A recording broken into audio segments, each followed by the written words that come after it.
Assalamualaikum warahmatullahi wabarakatuh. Saya Muhammad Yaman Abdurrahman dengan NIM 2121079, kelas B1 non-reguler, Prodi Bahasa dan Sastra Indonesia.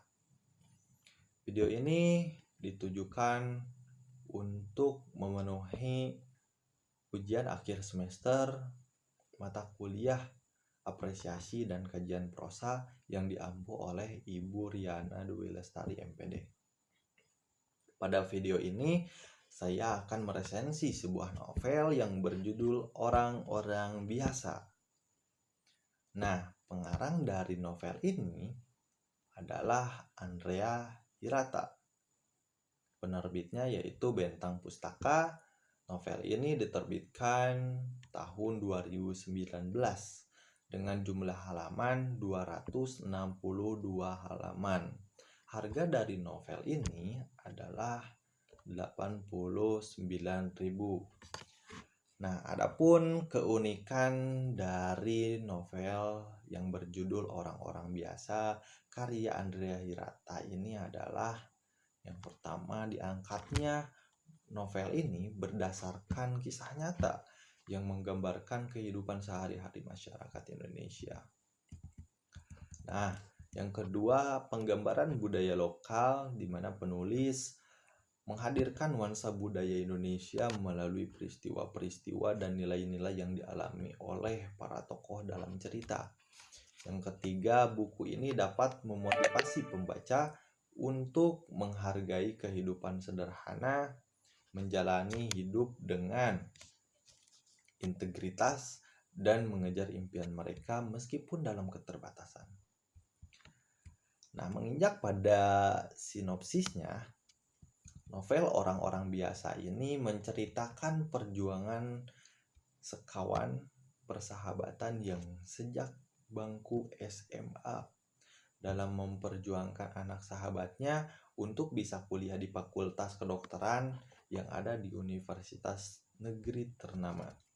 Anak tersebut lulus tes masuk Fakultas Kedokteran namun tidak sanggup membayar uang muka pendaftaran sebanyak 80 juta. Sekawan sahabat itu adalah Salud, Junilah, Nihe, Dina, Handai, Sobri, Honorun, Rusip, Tohirin, dan Debut. Mereka dipersatukan di bangku paling belakang saat sekolah karena rasa persatuan dan kesatuan atas persamaan nasib yang mereka alami hampir sama, yaitu selalu mendapatkan nilai jelek. Bahkan ada beberapa yang tidak naik kelas beberapa kali dan menjadi bahan bully trio Bastardin dan dua Baron. Aini merupakan putri sulung Dina yang lolos tes Fakultas Kedokteran di universitas ternama. Namun cita-citanya itu sempat dikubur dalam lantaran dia tidak bisa membayar uang pendaftaran masuk sebesar 80 juta. Dia dan putrinya Aini sudah kesana kemari mencari uang pinjaman baik ke bank atau koperasi, namun selalu ditolak karena ia tak punya jaminan. Karena tidak ada barang berharga atau sertifikat tanah untuk jaminan, Aini bertekad menabung dengan bekerja menjadi karyawan warung kopi. Nah, Dina sedih dan merasa bersalah telah melahirkan seorang anak yang cerdas sehingga dia tidak mampu untuk menyekolahkan Aini. Akhirnya Debut dan anggota perkumpulan itu bertekad akan membantu mencari biaya masuk Fakultas Kedokteran Aini. Meskipun mereka tahu bahwa sangat mustahil mendapatkan yang uang sebesar 80 juta dalam waktu singkat, satu-satunya jalan untuk mendapatkan uang sebesar 80 juta itu adalah dengan cara merampok. Nah, Debut CS mempersiapkan rencana perampokan bank yang tidak kunjung selesai hingga 22 kali rapat dilaksanakan, namun bukan solusi yang mereka dapatkan melainkan banyak masalah. Setting lain menceritakan kuartet mul yang juga merencanakan perampokan secara profesional. Nah, hingga akhirnya hari H perampokan datang jua, perampokan dilakukan 10 sahabat itu pada hari pawai kemerdekaan.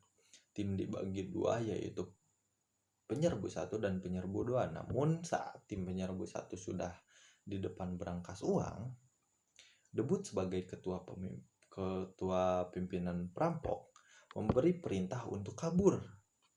Alhasil perampokan itu gagal.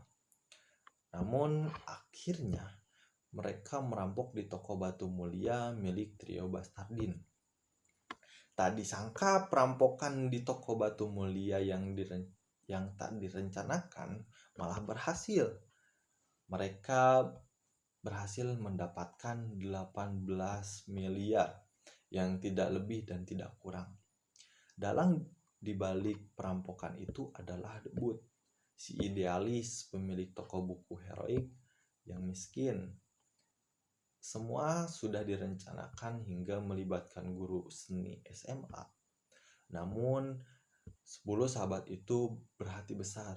Mereka adalah orang-orang biasa namun luar biasa. Akhirnya uang hasil korupsi 18 miliar tersebut diamankan oleh inspektur dan komandan dengan trio Bastardin sebagai tersangka. Inspektur juga telah berhasil menangkap basah perampokan Kuatan Mur. Pada akhirnya 10 sahabat itu meminjam uang kepada siapa saja dan menjual barang apapun yang bisa mereka jual demi ini bisa melanjutkan kuliah di Fakultas Kedokteran. Kasus perampokan yang gagal dibangun hingga kini tidak tercium dan tidak meninggalkan barang bukti sekecil pun, sehingga kasus ini adalah kasus perampokan yang terani di Kampung Belantik dan tidak pernah terpecahkan oleh inspektur.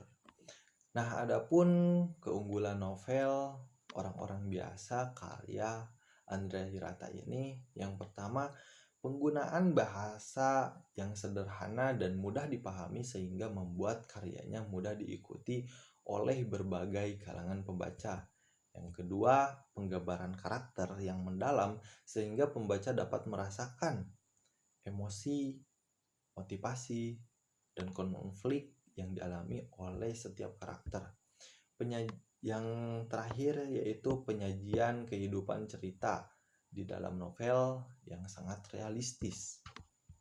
Nah, adapun kelemahan dari novel ini, yang pertama, terlalu banyaknya tokoh sehingga pembaca sulit untuk memahami setiap karakter tokohnya secara detail.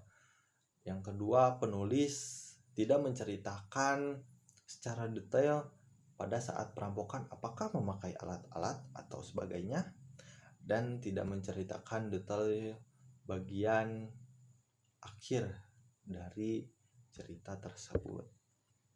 Terima kasih. Wassalamualaikum warahmatullahi wabarakatuh.